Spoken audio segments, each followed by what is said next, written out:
জাবের রাদিয়াল্লাহু তাআলা আনহু বলেন যে আমরা একবার যুদ্ধতে গেছিলাম, চলে এসেছি, মদিনায় ঢুকবো। তো আল্লাহ রাসূল বলছেন যে থামো থামো থামো থামো, রাতে এখানে থাকবো, সকালে বাড়ি যাব।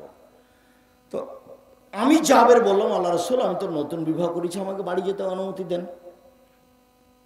তো আল্লাহ রাসূল আমাকে কিছু কথা বললেন। ও তুমি নতুন বিবাহ করেছো? তো কুমারী মেয়ে বিবাহ করেছো না তালাক প্রাপ্ত মেয়ে বিবাহ করেছো? আমি বললাম তালাক প্রাপ্ত মেয়ে বিবাহ করেছি। তো আল্লাহ রাসূল বললেন তুমি কুমারী মেয়ে কেন বিবাহ করলে না? তুমি তার সাথে খেলতে, ও তোমার সাথে খেলতো, এগুলো কিছু বললেন। তখন আমি বললাম দেখেন আল্লাহর নবী, আমার আব্বা 9 জন মেয়ে রেখে শহীদ হয়ে গেছেন ওদের যুদ্ধে। আমার 9 জন বোন আছে, 9 জন বোন আছে। আক্রাহু আনা তাযাওয়াজা বিসলাহুন্না অফিরাতিন খারকা। আমার বোনদের সমবয়সের, কম বয়সের, কম বুদ্ধির মেয়েকে আমি বিবাহ করতে চাইনি 4টা কারণে। মা মানে 4টা। দেখেন আল্লাহর নবী, আমার আব্বা না উহুদের যুদ্ধে শহীদ হয়েছেন 9 জন মেয়ে রেখে, আমার 9 জন বোন আছে। তো আমার বোনদের সমবয়সের মেয়েকে আমি বিবাহ করতে চাইনি, অপছন্দ করেছি 4টা কারণে। এক, লেতুয়াল্লেমাহুন্না, যাতে করে আমার স্ত্রী আমার বোনদেরকে বিদ্যা শিখাতে পারে, মা মানে বিদ্যা। 2, বলে তুয়াদ্দেবাহুন্না, আমার স্ত্রী যেন আমার বোনদেরকে শিষ্টাচার শিখাতে পারে, মা মানে শিষ্টাচার। তুমি বলো খালেদা, তোমার নখটা বড়, নখে নেল পালিশ, বলো এটা কোন শিষ্টাচার? বলো এটা কোন শিষ্টাচার? বলো, বলো না। আব্দুর রাজ্জাক সাহেব, এটা হলো ইহুদি খ্রিস্টানদের পতিতালয়ের মেয়েদের শিষ্টাচার। তোমাকে যদি কেউ বলে এই মেয়ে, এই খালেদা, তোমার নখটা বড়, নখে নেল পালিশ আছে, বলো তো এটা কোন শিষ্টাচার? তখন তুমি বলবা জি, এটা হলো ইহুদি খ্রিস্টানদের পতিতালয়ের মেয়েদের শিষ্টাচার। 2, বলো তো তোমার পায়ে স্কিন পায়জামা কেন পরনে? বলে এটা খ্রিস্টানদের নীতি, ইহুদিদের নীতি, ওদের বিবাহ লাগে না, এমনিতে দিন চলে, ওরা স্কিন পায়জামা পরে, আবার জ্যাঙ্গা পরে, খালি থাকে, ল্যাঙ্গট পরে খালি, আর কিছু লাগে না। তো তাহলে বলো এটা কেমন হলো? এই যে কপালের টিপ, কপালের টিপ হলো হিন্দু মেয়েদের নীতি, বুড়ো তুলে চিকন করা, এইগুলো শিষ্টাচার? আল্লাহর নবী, আমি বেশি বয়সের মেয়েকে বিবাহ করেছি যাতে করে আমার স্ত্রী আমার বোনদেরকে শিষ্টাচার শিখাতে পারে। 2, বলে তুরাজ্জালাহুন্না, আমার স্ত্রী যেন আমার বোনদের মাথার চুল চিরুনি করে, সাজগোজ করে, পরিপাটি করে রাখতে পারে। মা মানে মেয়ে হলো পরিপাটি হয়ে থাকবে, সাজগোজ হয়ে, সুন্দর হয়ে, ঝকঝকে হয়ে থাকবে, তার মানে এ মেয়ের মা আছে। 4, বলে তাকুমা আলাইহিন্না, আমার স্ত্রী আমার বোনদেরকে পাহারা দিবে। পাহারা, এই কোথায় গেছিলা? সলাৎ হয়েছে? বাহিরে গেলা কেন? মাথায় কাপড় কই? ছি ছি ছি ছি ছি, খালি মাথায় গেছিলে নাকি? এরকম দেখলে ওর দাঁত খুলে দেবো, সাবধান।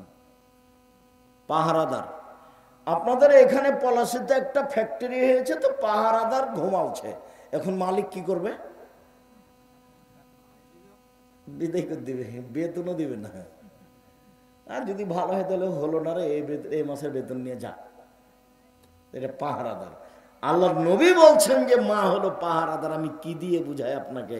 হাদিস তো বুখারী মুসলিম। মা হলো পাহারাদার। বলো খালেদা, তোমার মা কেমন পাহারাদার? তোমার কাছে কি আছে? আমি কি দিয়ে বলতে পারি যে এটা তোমার মা? এই জন্য নিরুপায় হয়ে আমি আব্দুর রাজ্জাক বিন ইউসুফ বলেছি এটা তোমার খালা, যাতে করে তুমিও বাঁচো, আমিও বাঁচি। নিরুপায় হয়ে বলেছি এটা তোমার সৎ মা, নাহলে তুমি মিলাও, মিলবে না। চলে, সিয়াম মানে জান্নাত। একদিন কেউ যদি সিয়াম থাকে তাহলে আল্লাহ তাকে জাহান্নাম থেকে 70 বছরের পর দূরে সরিয়ে দিবেন। 1, 2, কেউ যদি একদিন সিয়াম থাকে আল্লাহ তাকে জাহান্নাম থেকে 100 বছরের পর দূরে সরিয়ে দেবেন। 3, কেউ যদি একদিন সিয়াম থাকে আল্লাহ তাকে জাহান্নাম থেকে 500 বছরের পর দূরে সরিয়ে দেবেন। তাহলে 3টে হাদিসের ফলাফল নেকি হলো না জান্নাত হলো? জান্নাত। এর ফলাফলে কোনো নেকি নেই। সিয়াম পালন করে নেকি নেই, সিয়াম পালন করে জান্নাত। নেকি হলে ফেরেশতা লিখতেন, ফেরেশতা 10 লিখো, 10, 20, 50, 100, বাড়াও বাড়াও বাড়াও বাড়াও, 700, আরো বাড়াও আরো বাড়াও, কিচ্ছু নেই। সিয়াম প্রতিদান আমি দিব, ওটা আমার ব্যাপার। প্রতিদান আমি দিব, ওটা আমার ব্যাপার। আল্লাহ বলছে প্রতিদান তিনি দিবেন, এটা তার ব্যাপার। সিয়াম পালন করেন না কেন? কালকে থাকবেন সিয়াম, বৃহস্পতিবার, বৃহস্পতিবার সোমবার সিয়াম থাকেন না কেন? এটা কোন অভ্যাস আপনাদের? খালি গল্প করেন, দোকানে বসে আড্ডা পিটেন। একবারে স্বামী স্ত্রী মিলে পরামর্শ করে, লাগবে না সাহারি, থাক সাহারি, পারলে খান, বাস সিয়াম থাকতেই হবে। আমি ফরজ বলিনি, কিন্তু আপনার জীবনের জন্য বলছি থাকতেই হবে। ব্যতিক্রম ইবাদত পৃথিবীতে বলতে থাকি কয়েকটা। তারপরে যখন মানুষ জান্নাতে ঢুকবে, 8টা দরজা আছে জান্নাতে। একটা হজের, একটা সলাতের, একটা জাকাতের, একটা দানের। তো ফেরেশতারা ওই সময়তে ডাকবেন, আসেন আসেন যারা দান করেছেন এই দরজা দিয়ে আসেন, আসেন যারা সলাত আদায় করেছেন এই দরজা দিয়ে আসেন, আসেন যারা সিয়াম থেকেছেন এই দরজা দিয়ে আসেন, যারা হজ করেছেন। তো আবু বকর সিদ্দিক বলছেন, আল্লাহর নবী, আচ্ছা সব দরজা থেকে ডাকা হবে এমন কি কেউ হবে? হ্যাঁ, তুমি তার মধ্যে। মোটা কথা, তুমি তার মধ্যে। বিশাল ব্যাপার। আবু বকর সিদ্দিক ভিন্ন মানুষ রাদিয়াল্লাহু তাআলা। তো সিয়াম পালনকারীর শেষ ব্যক্তি যখন ঢুকে যাবে তখন এই গেটটা বন্ধ হয়ে যাবে, অন্য কোনো ইবাদতকারী এটাতে ঢুকতে পারবে না। তখনও হজেরটাও খোলা আছে, সলাতটাও খোলা আছে। মানে সলাত আদায়কারী হজেরটা দিয়ে ঢুকতে পারবে, হজ পালনকারী সলাত দিয়ে ঢুকতে পারবে, কিন্তু সিয়াম পালন না করে এইটা দিয়ে ঢোকা যাবে না। বুঝাতে পারিনি? সিয়াম ভিন্ন ইবাদত, এটার সাথে মিল খাবে না, অন্য কোনো ইবাদতের সাথে মিল নেই। শুনুন, আল্লাহ নবী বলছেন ওমামা বাহিলিকে, ওমামা বাহিলি বলছেন, আল্লাহ নবী একটা আমলের কথা বলেন তো, আমি জান্নাতে চলে যাব তা দিয়ে। তো আল্লাহ রাসূল বলছেন, ওমামা সিয়াম পালন করো। ইবাদতের জগতে সিয়ামের সমপর্যায়ের কোনো ইবাদত নেই। 1, 2, ওমামা তুমি সিয়াম পালন করো। ইবাদতের জগতে সিয়ামের মতো কোনো ইবাদত নেই। 1 মিনিট, এটা হলো সিয়াম, একটা মতো আর একটা সমপর্যায়ের। এটা হলো সলাত। সলাত যত দামি ইবাদত হোক না কেন, কেউ যদি বলে সলাত সিয়ামের সমপর্যায়ের, ভুল হবে। মানে এর সমপর্যায়ের কোনো ইবাদত পৃথিবীতে নেই। কেউ যদি বলে হজ সিয়ামের মতো, হবে না। কেন? এর মতো কোনো ইবাদত পৃথিবীতে নেই, একেবারে ভিন্ন ইবাদত, এর নাম সিয়াম। আল্লাহর ভয়, 1 ফোঁটা চোখের পানি, সবচেয়ে প্রিয় কাজ। 1 ফোঁটা চোখের পানি হজের সমপর্যায়ের ইবাদত? জি না। অজু করলে পাপ মিটে যায়, মান বেড়ে যায়, পাপ মিটে যায়, মান বেড়ে যায়। সে হয়ে যায় সেই দিনের মতো যেদিন তার মাতাকে জন্ম দিয়েছে, নিষ্পাপ হয়ে যায়। সুন্দর করলে, অজু করলে তার মরে যাওয়া ভালো, তার বেঁচে থাকা ভালো। বেঁচে থাকা ভালো, তার মরে যাওয়া ভালো, সবটাই ভালো সুন্দর করে অজু করলে। এটা হলো সিয়াম। সুন্দর অজু সিয়ামের মতো? ভুল কথা। সুন্দর অজু সিয়ামের সমপর্যায়ের? জি না। সিয়াম ভিন্ন ইবাদত। বিচার মাঠে সিয়াম কথা বলবে, অবশ্য অন্য কয়েকটা ইবাদত কথা বলবে। 1, সিয়াম আপনার পক্ষে কথা বলবে বিচার মাঠে। 2, কোরআন, কোরআন তেলাওয়াত করলে কোরআন আপনার পক্ষে কথা বলবে বিচার মাঠে। 3 হজ যদি কবুল হয় তাহলে কালো পাথর হাজরে আসওয়াদ আপনার পক্ষে কথা বলবে। 4 আঙ্গুল, যে আঙ্গুলে তাসবিহ গণনা করেন, তাসবিহ দানা দিয়ে কখনো তাসবিহ গণনা করবেন না। 5 যদি আমানতদারি থাকে তাহলে পুলসিরাত পার হওয়ার সময় আমানতদারি একদিকে থাকবে, আর সদাচরণ ভাইয়ের সাথে বাপের সাথে যদি থাকে তাহলে এই সদাচরণ পুলসিরাতের আর একদিকে থাকবে, এইভাবে থাকবে। এই ছেলে ঘুমিয়ে গেছো নাকি? এদিকে দেখো, এটা হলো আমানত, আর এটা হলো রাহিম সদাচরণ। ভাইয়ের সাথে গন্ডগোল করো নাকি? আমাদের গ্রামে না ভাইয়ের সাথে গন্ডগোল ওটা ঢেঁকি কেটে ভাগ করে নিয়েছে, ঢেঁকি কেটে ভাগ করে নিয়েছে। আর ঝগড়ার সময় বলছে থাম থাম, আমি তো এখন দিয়ার ছেড়ে বরেন্দ্র এলাকায় চলে যাব 13 পাড়ার দিকে, এমন লোকের কাছে আমার জমিটা দিয়ে যাব যে তোকে গুতাতে পারে, গুতাতে পারে। ভাই বলছে ভাইকে, এরা দল করতে গিয়ে আরো এরা নোংরা হয়ে গেছে। আমি বলিনি কতদিন বলেছি, 2 বোন একসাথে জন্ম নিয়েছে, দেখতে সুন্দরী, নম্র ভদ্র, পড়াশোনা করেছে, মাস্টার ডিগ্রি পাস করেছে। একজন আর একজনকে ছেড়ে থাকতে পারে না। দেখা গেল একজনের বিবাহ হলো আওয়ামী লীগ লোকের সাথে, একজনের বিবাহ হলো বিএনপি লোকের সাথে। কয়দিন পরে তারা আপসে আর কথা বলে না। এটা কি হলো বলো? তুমি না দল করে দেখো আমাকে, তুমি কেমন ভালোবাসো আমি তোমাকে জানি না, খুব ভালোভাবে জানি। তোমার সাথে যখন আমি ছিলাম তখন আমি খুব মিঠাই ছিলাম, কয়দিন পরে দেখি আমি একবারে তিতার বেশি তিতা হয়ে গেছি। কি করলাম আমি? আমি তোমার জমি দখল করেছি? আমি তোমার জমি দখল করেছি? আমি তোমার প্রতিবেশী? মাথায় গোবর আছে, সবটুকুই গোবর, হুঁশ বুদ্ধি নেই।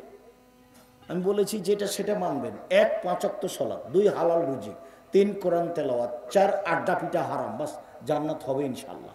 এই ছেলে 4টে জিনিস, 1 5 ওয়াক্ত সালাত, 2 হালাল রুজি, 3 কোরআন তেলাওয়াত, 4 আড্ডা পিঠা হারাম, দোকানে বসবে না, জান্নাত হবে ইনশাআল্লাহ। দিন মজুরি করে খাবা, 500 টাকা ইনকাম করবে, সন্ধ্যায় শেষ হবে, জান্নাত হবে ইনশাআল্লাহ।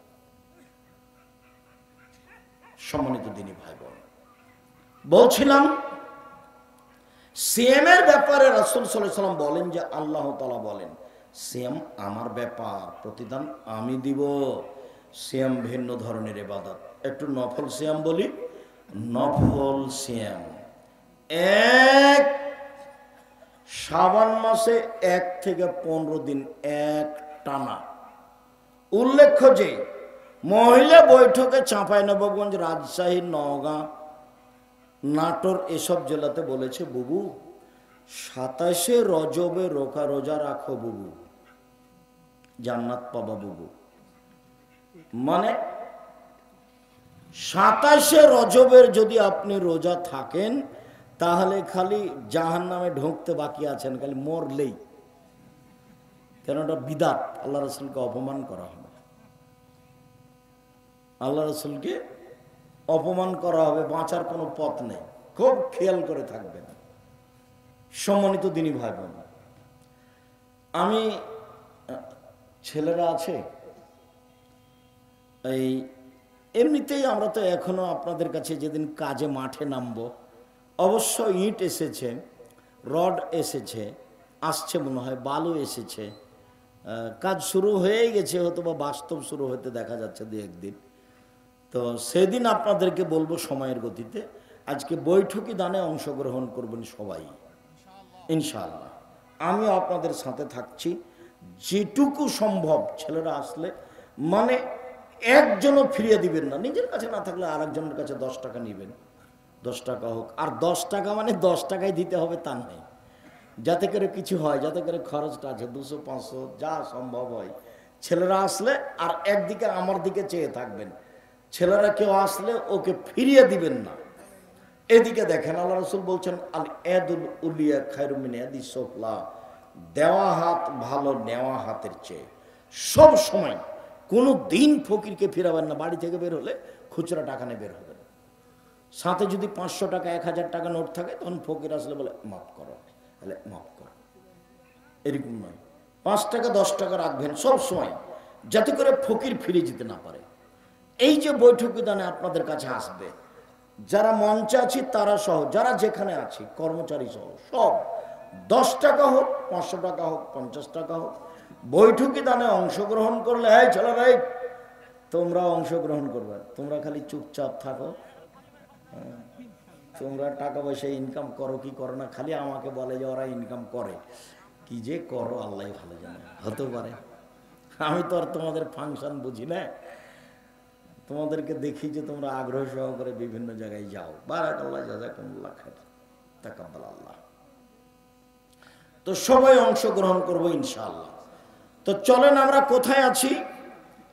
1 শাবানের একটানা 15 দিন সিয়াম, 2 জুলহিজ্জার 1 থেকে 9 দিন একটানা সিয়াম, 3 শাওয়াল মাসে 6 দিন সিয়াম, 4 প্রতি মাসে 3 দিন সিয়াম, 5 মুহররমের 2 দিন সিয়াম, 6 আরাফার 1 দিন সিয়াম, 7 বৃহস্পতিবার সোমবার সিয়াম, 8 একদিন সিয়াম একদিন এমনি, একদিন সিয়াম একদিন এমনি, একদিন সিয়াম একদিন এমনি। জি, আমার দিকে দেখেন তো, কেউ বাকি থাকবেন না। 10 টাকা হোক, নিজের কাছে না থাকলে কারো কাছ থেকে নিয়ে দিবেন।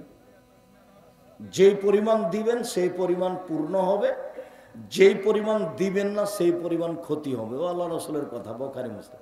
ক্ষতি হবেই, কাউকে বলা লাগবে না। কিভাবে হবে তো জানে, আল্লাহ জানে। সম্মানিত দিনী ভাই বোন, আবার আপনাকে আমি নফল সিয়াম দেখিয়ে তাড়াতাড়ি ফরজ সিয়াম দেখাবো। আর কয়েকটা ফতোয়া, দিনী বোনের একটু বসেন, কথা বুঝতে পারছেন কিনা? কুমিল্লার মতন নাকি খুলনার মতো 1-1 ঘন্টা যখন বক্তব্য হয়েছে, তখন মহিলারা বলছে কই বক্তব্য তো দিচ্ছে না, খালি কথা বলছে। তো চলো যাই, আজ মনে হয় বক্তব্য দিবে না। বক্তব্য মানে কণ্ঠস্বর, বক্তব্য মানে কি? কণ্ঠস্বরে বক্তব্য হতে হবে, তাহলে এটার নাম হলো বক্তব্য। আর যদি কথা বলে খুব রাগ করে, তো এটা হলো কথা, এটা বক্তব্য নয়। তোরা 1-1 ঘন্টা দেখলো যে কই কথা বলছে, খালি বক্তব্য তো দেয় না, তো চলো যায়, আজ মনে হয় বক্তব্য দিবে না। এরকম যেন হয় না, এটা কিন্তু রাজশাহী, যে এমনটা হয় না যেন এটা খুলনা নয়, এটা রাজশাহী। সম্মানিত দিনী বোন, দেখেন তো, সিয়াম থাকবে নফল সিয়াম। 1 সামনে বছরের শাবান বেঁচে থাকলে 1 থেকে 15, 2 জুলহিজ্জা আসছে 1 থেকে 9, 3 শাওয়াল 6 দিন আসছে, 4 প্রতি মাসে 3 দিন, সবার জন্য ভালো, 5 মুহররমের 2 দিন, সবার জন্য ভালো, 6 আরাফার 1 দিন, সবার জন্য ভালো, 7 বৃহস্পতিবার সোমবার রিপোর্ট পেশ করা হয়, 8 একদিন সেম একদিন এমনি, একদিন সেম একদিন এমনি। চলেন, রমজান মাস আসলে সব দরজা খুলে দেওয়া হয়, আকাশের জান্নাতের দরজা খুলে দেওয়া হয়, রহমতের দরজা খুলে দেওয়া হয়। 3টে, 1 আকাশের দরজা, 2 জান্নাতের দরজা, 3 রহমতের দরজা। মানে 24 ঘন্টা সমান, 24 ঘন্টা সমান। 1 মিনিট ঠিক দুপুর হলে আকাশের দরজা খুলে দেওয়া হয়। আল্লাহ রসুল ওই সময়তে তাড়াহুড়া করে 2 রাকাত 4 রাকাত সালাত আদায় করতেন, বলতেন এখন যা বলবো সেটা কবুল হয়ে যায়, যা বলবো সেটা কবুল হয়ে যাবে। ঠিক রাত 12টা পার হলেই সব দরজা খুলে দেওয়া হয়। তখন আল্লাহ রসুল বলছেন তাড়াহুড়া করে দোয়া করো, দোয়া করো, দোয়া করো, এই সময় দোয়া কবুল হবে, আকাশের দরজা খুলে দেওয়া হয়েছে। আল্লাহ রাসূল বলছেন আজান দিলে আকাশের দরজা খুলে দেওয়া হয়। আজান দিলে কি করা হয়? আকাশের দরজা খুলে দেওয়া হয়। আল্লাহ রাসূল বলেছেন এই সময়ে দোয়া করলে ফেরত দেওয়া হয় না, এই সময়ে দোয়া করলে ফেরত দেওয়া হয় না। এই চলাই থামো, কয়েক মিনিট ব্যস্ত হয়ে গেলে কেন? বসো। জি, কয়েক মিনিট বসেন, ব্যস্ত হলেন কেন? রমজান মাস মানে 24 ঘন্টা যখন যা বলবেন সেটা কবুল হবে। সাহারি খেয়ে সিয়াম থাকবেন, বরকত হবে। ইফতার তাড়াতাড়ি করবেন, একটু 1 মিনিট দেরি করলে এটা হবে ইহুদিদের নীতি। কাজেই সূর্য ডুবার যেটা সরকারি টাইম আছে, সূর্য অস্ত পেপার পত্রিকায়, তার চেয়ে হাফ মিনিট 1 মিনিট আগে ইফতার করবেন। একটু দেরি হলে এটা হবে ইহুদিদের নীতি। জরুরি ভাবে তারাবির সালাত আদায় করবেন। জামাতে তারাবির সালাত আদায় করেন যারা তাহাজ্জুদ পড়েন না। যারা তাহাজ্জুদ পড়েন তারা বাড়িতে পড়েন তারাবি, জামাতে যাওয়া লাগবে না। যারা তাহাজ্জুদ পড়াতে অভ্যাসী নন তারা জামাতে তারাবি পড়েন। মহিলারাও মসজিদে গিয়ে জামাতে তারাবি পড়বে। যদি মহিলাদের এমামতিতে কোনো জায়গাতে তারাবি চলে তো হবে, কোনো সমস্যা নেই। মহিলাদের এমামতিতে ঈদের সালাত মহিলাদের এমামতিতে চলবে না। জুমার সালাত মহিলাদের এমামতিতে চলবে না। 5 ওয়াক্ত সালাত মহিলাদের এমামতিতে চলে। তারাবির সালাত মহিলাদের ইমামতিতে চলে। তাহাজ্জুদের সালাত মহিলাদের ইমামতিতে চলে। যেই মসজিদে মহিলাদের সালাতের জায়গা আছে সেখানে মহিলারা পুরুষের সাথে গিয়ে তারাবির সালাত আদায় করবে। জরুরি কথা যে স্ত্রী মিলনের কারণে আপনার ফরজ গোসল আছে, আজান হয়ে গেছে, কোনো সমস্যা নেই, খেয়ে নেন, পরে গোসল করিয়েন। সাহারি খান এই অবস্থাতে গোসল না করেই সাহারি খেয়ে নেন, তারপরে গোসল করে সালাত আদায় করেন, কোনো সমস্যা নেই। দিনে স্বপ্ন দোষ হলে সিয়ামের ক্ষতি হবে না। রক্ত দিলে সিয়ামের ক্ষতি হবে না, রক্ত নিলে সিয়াম বাদ পড়ে যাবে। শ্বাসকষ্টের কারণে ইনহেলাল ব্যবহার করলে সিয়ামের ক্ষতি হবে না। যেই ইঞ্জেকশন খাদ্যমূলক সেটা নিলে রোজা ভেঙে যাবে। যে ইঞ্জেকশন খাদ্যমূলক নয় সেটা নিলে সিয়ামের ক্ষতি হবে না। তরকারি জিহ্বাতে চেখে দেখলে সিয়ামের ক্ষতি হবে না। জিহ্বার ওপরটা হলো একটা পদার্থ দেওয়া আছে, নিচে দেওয়া নাই। তরকারি নিচে ধরে দেখেন, এখানে ধরে দেখেন, বুঝতে পারবেন এটা টক না মিষ্টি না লবণ বেশি। দিয়ে দেখেন ওই যেই পদার্থটা উপরে দেওয়া আছে সেটা নিচে দেওয়া নাই। কানের বহুবচন আসেনি কোরআন মাজিদে, কারণ